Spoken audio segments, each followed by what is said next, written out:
चलिए आप सभी का एक बार पुनः स्वागत आरपीएस क्लासेस उदयपुर में। साथियों, बहुत सारे टॉपिक ऐसे हैं जिन्हें हम बहुत कम समय में अगर ध्यान से देखें, किसी तरीके से देखें, किसी ट्रिक से देखें तो समझ में जल्दी आते हैं।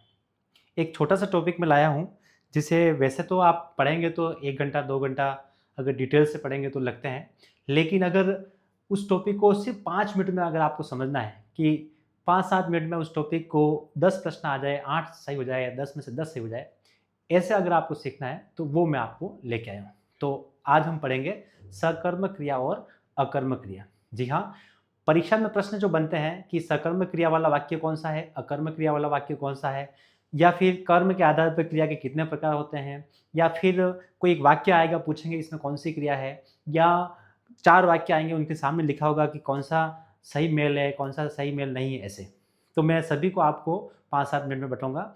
तो बात करते हैं, सबसे पहले जो प्रश्न बनता है कर्म के आधार पर क्रिया के प्रकार। किसके आधार पर? कर्म के आधार पर।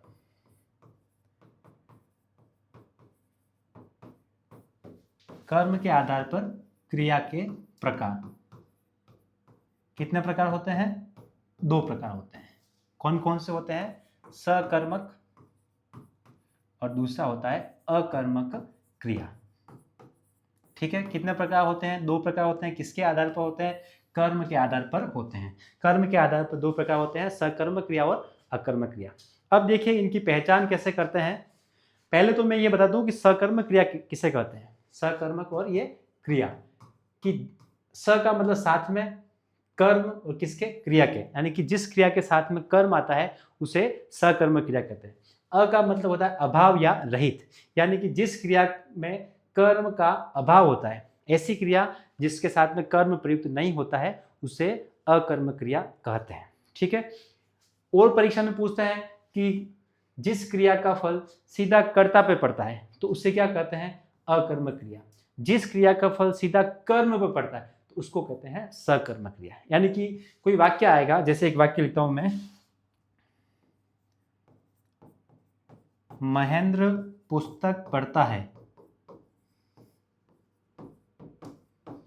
महेंद्र पुस्तक पढ़ता है, ये हो गया कर्ता। हिंदी में जो क्रम होता है वो ये होता है कर्ता कर्म और क्रिया।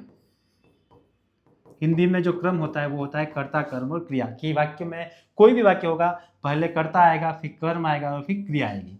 तो महेंद्र कर्ता, पुस्तक कर्म और पढ़ता है क्रिया। तो जिस क्रिया का फल कर्म पर पड़ता है उसे कहते हैं सकर्मक क्रिया, और जिस क्रिया का फल कर्ता पर पड़ता है उसे कहते हैं अकर्मक क्रिया।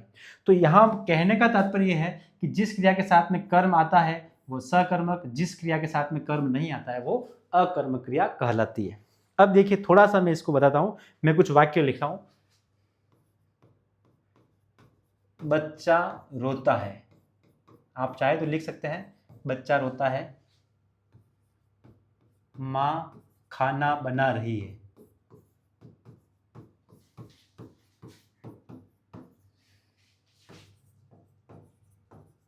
अध्यापक छात्रों को हिंदी पढ़ाते हैं।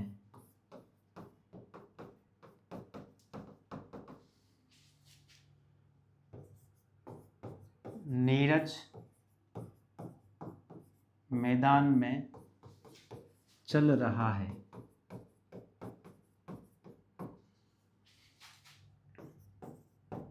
पक्षी आकाश में उड़ता है। ठीक है, ये मैंने 5 वाक्य लिखे हैं। तो देखिए कुछ वाक्य में सकर्मक क्रिया का प्रयोग हुआ है, कुछ वाक्य में अकर्मक क्रिया का प्रयोग हुआ है। एक बार आप वीडियो को पुश करके एक बार पहचान सकते हैं कि आपको पहले से कितना आता है, फिर मैं आपको बताता हूं कि आपको कैसे उसकी पहचान करनी है। ठीक है, तो आप लोगों ने देख लिया होगा नोट भी क्या होगा। अब देखो, आपको वीडियो को रोक के आराम से देखना है, फिर आगे का वीडियो देखना है, जिससे कि आपको क्लियर होगी आपको कितना आता था और मैंने जो समझाया उससे वापस आपको कितने वाक्य आ गए हैं। ठीक है, तो बच्चा रोता है ये क्रिया है। माँ खाना बना रही है तो बना रही क्रिया है। पढ़ाते हैं क्रिया है। नीरज मैदान में चल रहा है ये क्रिया है। और पक्षी आकाश में उड़ता है ये क्रिया है। ये क्रिया को मैंने रेखांकित किया है। ठीक है ना। अब देखो कि ये जो रेखांकित किया है मैंने, उसमें ये क्रियाएं किसके साथ में कर्म प्रयोग हुआ है, कर्म का प्रयोग हुआ है, ठीक है, ये करता है। सबसे पहले जो लिखे हुए वो क्या है, करता है। तो आपको क्या करना है कि क्रिया से पहले दो प्रश्न लिखने हैं, क्या और किसको। क्या लिखना है, क्या और किसको। अगर इनमें से किसी का उत्तर आ रहा है, क्या और किसको का, तो आपको क्या करना है कि इसमें सकर्मक क्रिया करनी है, बाकी वो अकर्मक क्रिया हो जाएगी। क्या और किसको का उत्तर आता है तो सकर्मक क्रिया, उत्तर नहीं आता है तो अकर्मक क्रिया। देखो, क्या रोता है, नहीं आ रहा है, कौन रोता है का आता है, क्या रोता का उत्तर नहीं आता, तो ये हो गया अकर्मक। बना रही है, क्या बना रही है, उत्तर आएगा खाना, ये कर्म हो गया। यानी कि इस क्रिया के साथ में क्या कर्म का प्रयोग हुआ है, इसका मतलब सकर्मक क्रिया है। पढ़ाते हैं, क्या पढ़ाते हैं, हिंदी, किसको पढ़ाते हैं, छात्रों को, दो उत्तर आ रहे हैं, तो ये क्या हो गया, सकर्मक। चल रहा है, क्या चल रहा है, किसको चल रहा है, उत्तर नहीं आएगा, इसका मतलब ये क्या हो गया, अकर्मक क्रिया। पक्षी आकाश में क्या उड़ता है, किसको उड़ता है, उत्तर नहीं आएगा, ये इसका मतलब क्या हो गया, अकर्मक क्रिया। तात्पर्य यह है कि आपको ये जो क्रियाएं हैं इनसे पहले दो प्रश्न करने, क्या और किसको। यदि उत्तर आता है तो सकर्मक क्रिया, यदि उत्तर नहीं आता है तो अकर्मक क्रिया, ठीक है ना। इस प्रकार से एक वाक्य है, दिनेश पुस्तक पढ़ता है, दिनेश पुस्तक पढ़ता है। देखो, पढ़ता है क्रिया, इससे पहले दो प्रश्न करने हैं, क्या अथवा किसको, इन दोनों में से कोई एक प्रश्न करना है, ठीक है। दिनेश क्या पढ़ता है, उत्तर आएगा पुस्तक, उत्तर आ गया। जो उत्तर आता है वो क्या होता है, कर्म होता है। तो इस क्रिया के साथ में ये कर्म आ रहा है, और क्रिया के साथ में कर्म आता है तो उसे कहते हैं सकर्मक क्रिया। इसका मतलब ये वाक्य क्या हो गया, सकर्मक क्रिया। कभी कभी दो उत्तर आते हैं, जैसा कि इसमें आए थे, क्या पढ़ाते हैं, हिंदी, किसको पढ़ाते हैं, छात्रों को, दो उत्तर आ गए, दो उत्तर आ गए, इसका मतलब वो क्या होगा, द्विकर्मक। सकर्मक क्रिया के दो प्रकार होते हैं, एक कर्मक क्रिया और द्विकर्मक क्रिया।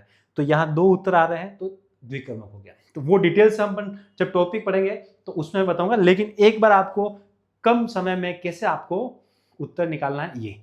अब मैं आपके लिए वाक्य लिख रहा हूं, आपको पहचानना है और कमेंट बॉक्स में लिखना है कि इन वाक्यों में कौन सी सकर्मक क्रिया है या अकर्मक क्रिया। पहला वाक्य है,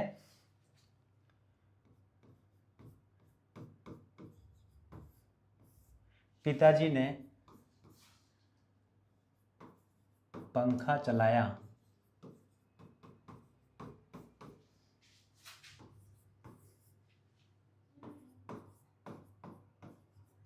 गुरुजी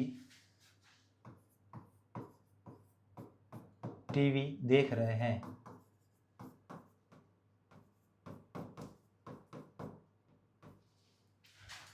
तीसरा वाक्य, शेर दहाड़ रहा है। चौथा वाक्य,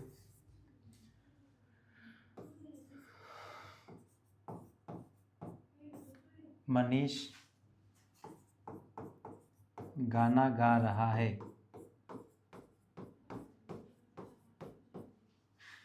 और पांचवा वाक्य,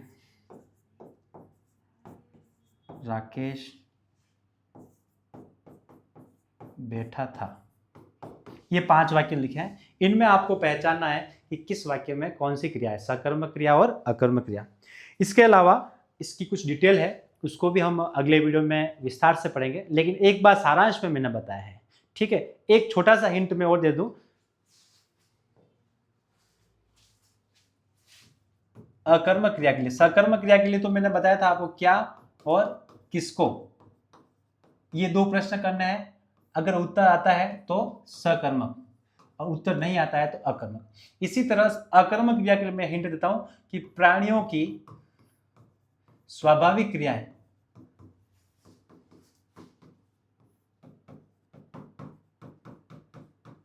हमेशा क्या होती है, अकर्मक होती है। प्राणियों की स्वाभाविक क्रियाएं हमेशा अकर्मक होती है। देखिए, मैं पहला वाला आपके लिए वापस बताता हूं मैं आपको। ये प्राणी है, बच्चा, ये रोता है, ये इसकी स्वाभाविक क्रिया है। ये पक्षी है, इसकी स्वाभाविक क्रिया है उड़ना। ये प्राणी है, इसकी स्वाभाविक क्रिया है चलना। तो इस प्रकार से कोई स्वाभाविक क्रियाएं होती है वो हमेशा क्या होती है, अकर्मक होती है। जैसे हंसना, रोना, उठना, बैठना, चलना, दौड़ना,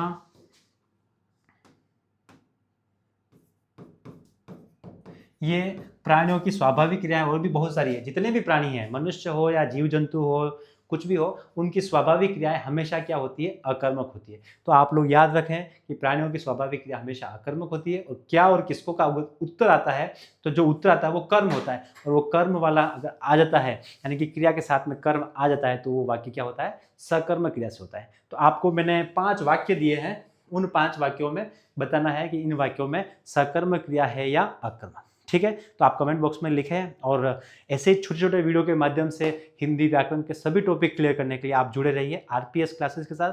और जो भी प्रतियोगी परीक्षाओं की तैयारी कर रहे हैं, उन्हें अधिक से अधिक लोगों तक उन्हें ये वीडियो भेजें, लाइक करें, सब्सक्राइब करें और हिंदी व्याकरण का अधिक से अधिक लाभ लें। धन्यवाद।